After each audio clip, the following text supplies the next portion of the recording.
What I want to give for you very plainly and very quickly is 3 or 4 principal ideas of what are the major tenets, philosophical tenets of postmodernism, and we will race through them. The first is this: they do not believe there is an objective reference for words.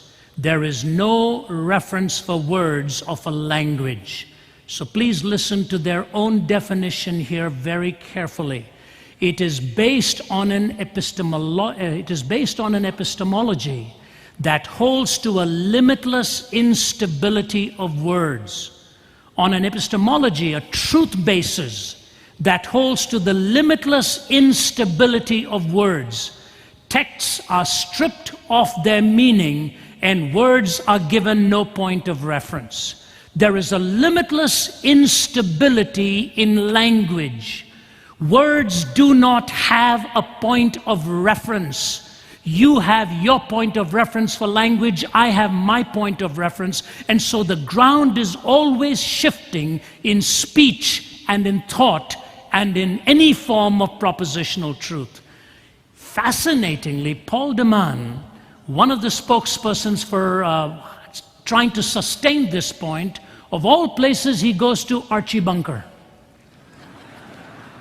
For those of you in less than that generation, this was quite the show of all shows that broke all of the revered kinds of humor about 30 years ago.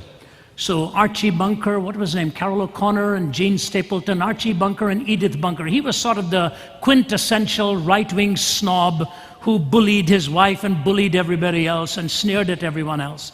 And Edith was sort of that half-dumb wit, but was actually smarter than him. And so at one point he says to her, Edith, this is Paul de Man, by the way, giving this illustration. Edith, would you pack my bowling shoes into the bag? And so Edith says, Archie, would you like them laced from the top or from the bottom? And you can just see the expression. He says, Edith, what's the difference? And she goes into a prolonged answer on what muscles are held in place with the top lacing over against the underlacing, and the audience is roaring, and Archie Bunker is just staring at her, incredulous. Paul de Man says this proves, now brace yourself for this statement, here's what he says: this proves that rhetoric radically suspends logic and opens up vertiginous possibilities of referential aberration. What?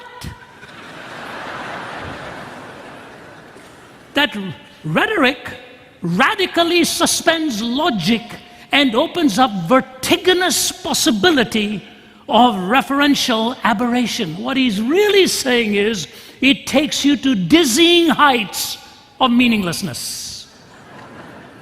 What Paul de Man does not understand is that the reason the audience was laughing was because Edith did not understand Archie's question. Archie was really saying, I couldn't care less. Do it at the top, do it at the bottom. She's going into this physiological impact of lacing shoes. But you know, they move from this horrible sense of superficiality to something that becomes extremely serious. And here's where I want to read for you this notation. Anthony Freeman, in his book God in Us, A Case for Christian Humanism, talks about what the postmodernist actually means by language and how they make the charge. Listen carefully now. He is dealing with Isaiah 44, 14 to 17. He quotes the verse and then responds to it. Follow me carefully. The prophet Isaiah says, all who make idols are nothing, and the things they treasure are worthless. He cuts down cedars, with some of it he takes and warms himself, and he kindles a fire and bakes bread. But he also fashions a god and worships it. He then prays to it and says, save me, you are my God. So he takes the tree, cuts it down, makes an idol, worships that idol. In the end, it's something that he has fabricated with his own hands. Anthony Freeman says, that's what the prophet Isaiah says. But listen to what Freeman goes on to add. He says this, The writer, who is Isaiah, failed to realize how close his own case was to that of the pagan whom he was lampooning. The idol worshipper had constructed his own idol with wood, had constructed his idol with wood. The author made his God out of words. That really was the only difference. Do you see it? Isaiah talks about the idolater who takes wood and then proceeds with that wood to make an idol, and proceeds with that idol to then bow down and worship it. Freeman says, you know what Isaiah doesn't realize? He's made his own idol with language and then fabricating this idea of God, and he's bowing down and worshiping before his own language. That's what this is all about. The limitless instability of words. That words actually do not have an ultimate point of reference. And what happens at the end is that we manufacture reality by the words we use. Listen to how Nietzsche said it. The real truth about objective truth is that the latter is just a fiction. Every candidate for truth must first be expressed in language, and language is notoriously unable to get us to reality. Words, like a hall of mirrors, reflect only each other, and in the end point back to the condition of their users without having established anything about the way things really are. Truth is the name, says Nietzsche, we give to that which agrees with our own instinctive preferences. It is what we call our interpretation of the world, especially when we want to foist it upon others. It's like a hall of mirrors, smoke and mirrors, as it were. We're just using words, they reflect back, they bounce back. It only really reveals what we want to term as truth. But ironically, a few stanzas later, here's what he says. But I still am too pious that even I worship at the altar where God's name is truth. What Nietzsche is saying is, yes, it's all about words, but let me tell you something. At the end of the day, I too believe there's some such thing as truth, because I cannot deny truth at the same time believing that my denial is not truthful. You know, there was an old Irish farmer, and the Irish have a way of saying things. It is something like this. The story goes, a tourist is driving around, and he gets lost way out in some hinterland in parts of Ireland there. And he looks at a farmer and he says, can you tell me how to get to such and such a place? And the farmer stops and says to him, if that's where you are going, this is not where I would begin.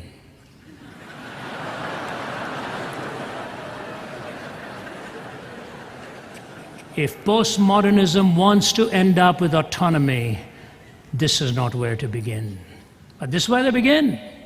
They basically end up cutting the branch on which they are sitting.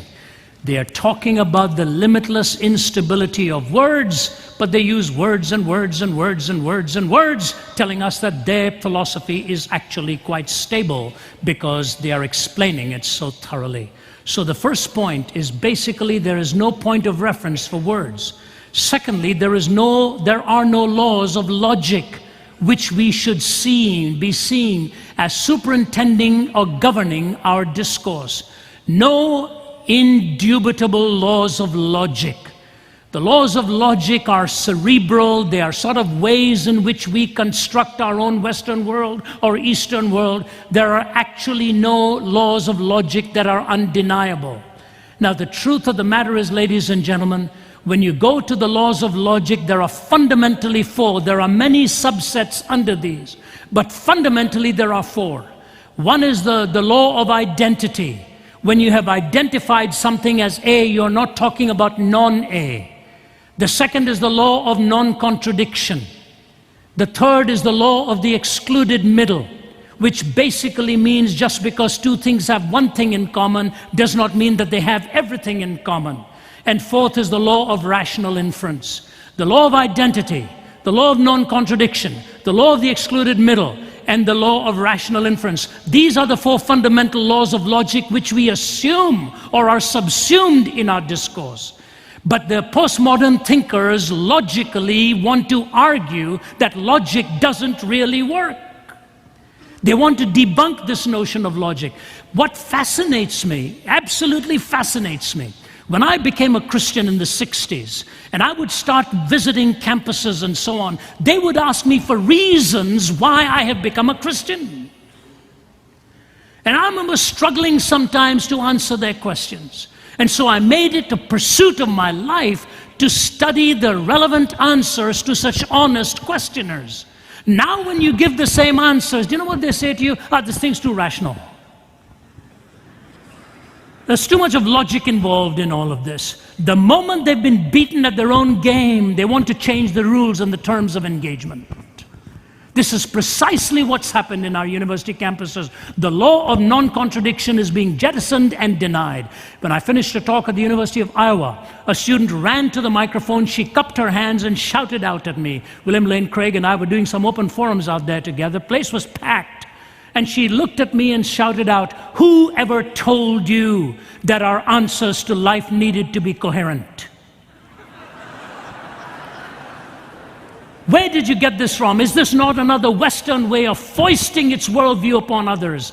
And she went on and on. One of the secrets to answering a question is let the questioner talk long enough and they will convict themselves. And so when she finished, I said, "Ma'am, I'll be glad to answer your question. I just have one question for you. When I answer you now, do you want my answer to be coherent or may my answer be incoherent?"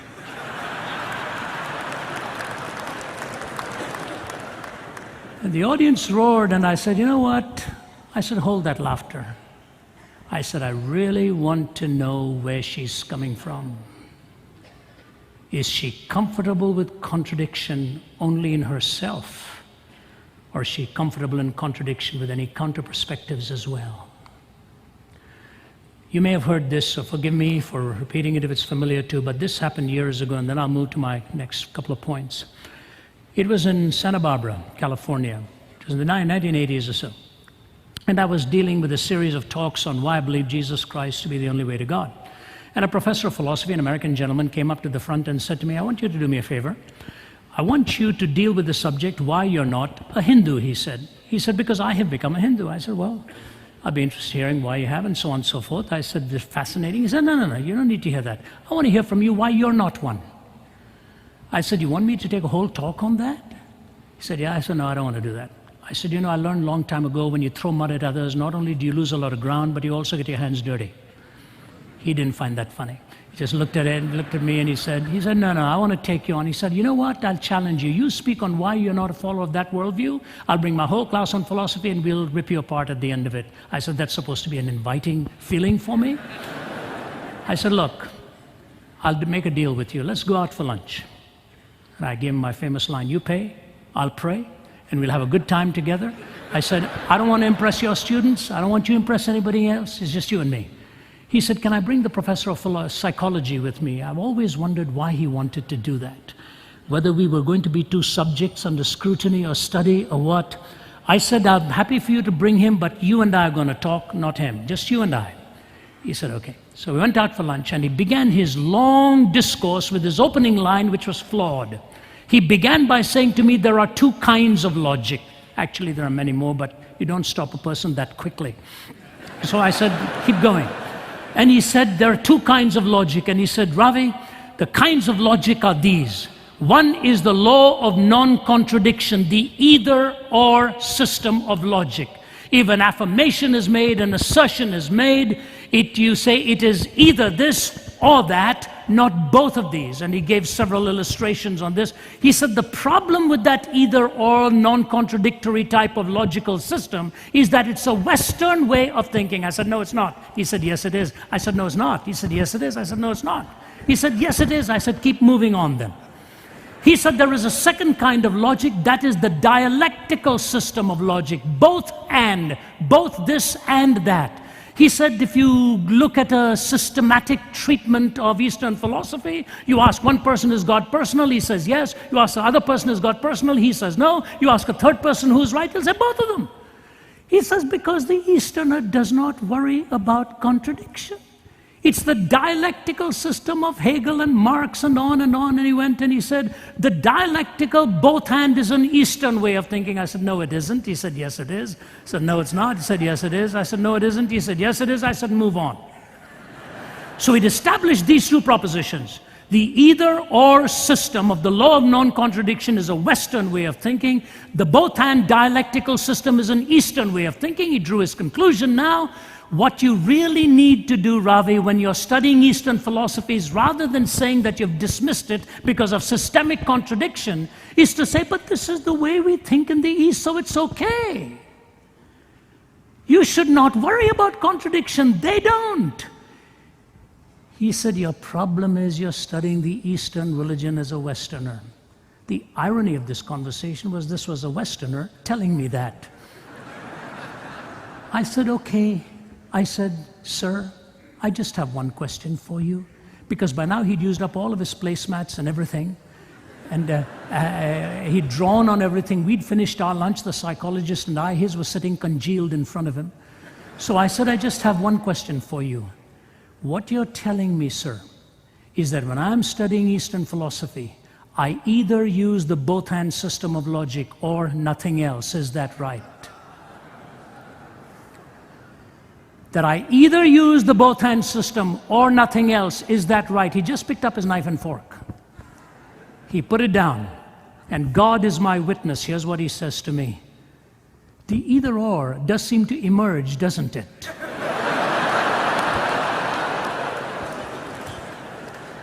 I said, sir, I've got some shocking news for you. Even in India, we look both ways before we cross the street. It is either the bus or me, not both of us.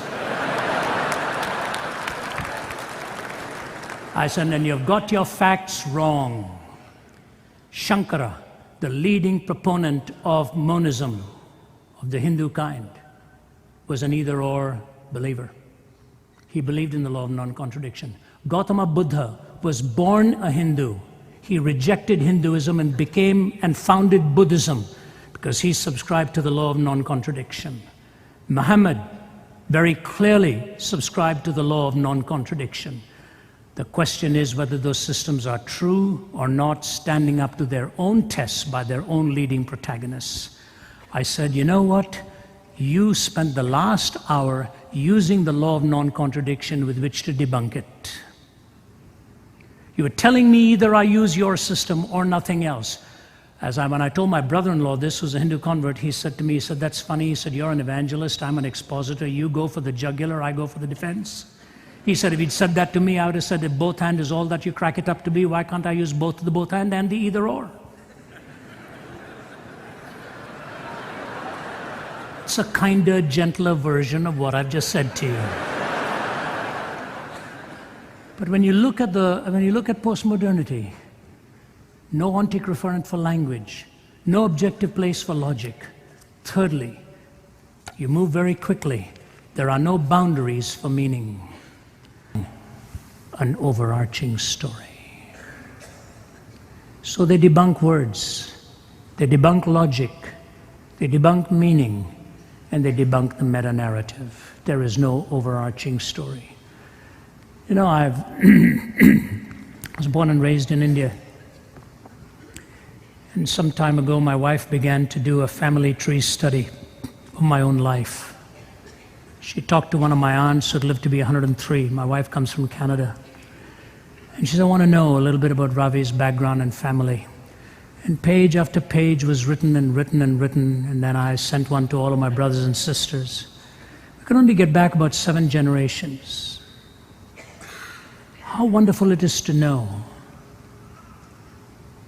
your own background, your own family tree, from whence you came.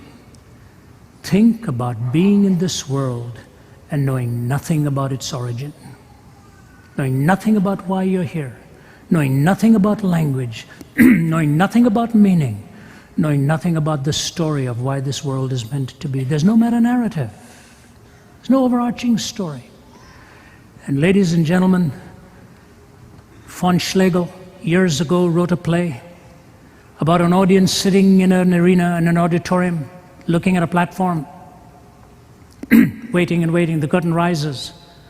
All of a sudden, all they see is the backs of people sitting on chairs facing the other side. And 5 minutes later, another curtain rises. And those on the stage are looking at another stage with other people sitting on their chairs and watching the backs of them waiting for another curtain to rise. After about 20 minutes of this, the people in the actual auditorium start looking around to see if they too are on a stage. There's no point of reference whether you're author or spectator. You know, the tragedy, as I said, is genius gone wrong. Let me close with a couple of thoughts for you here. And with that, I will come to an end.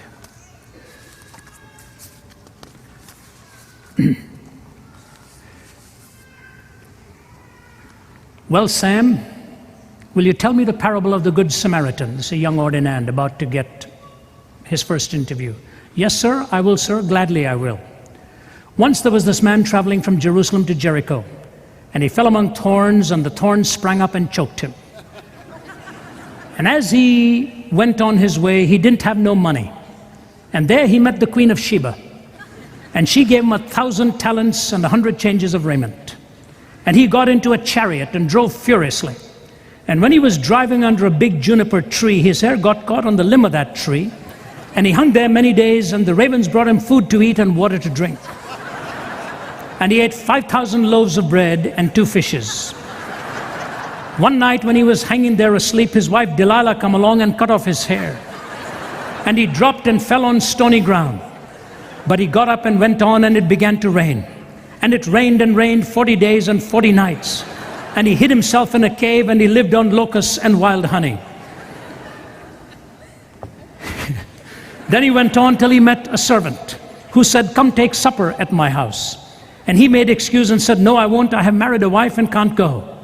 And the servant went on into the highways and in the hedges and compelled him to come in.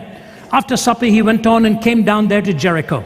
And when he got there, he looked up and saw that old Queen Jezebel sitting down way up high in a window. And she laughed at him, and he said, "Throw her down out there." And they threw her down, and he said, "Throw her down again."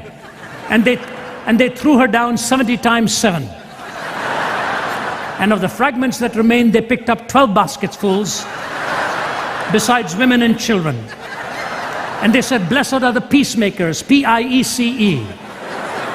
Now, whose wife do you think she will be on that judgment day?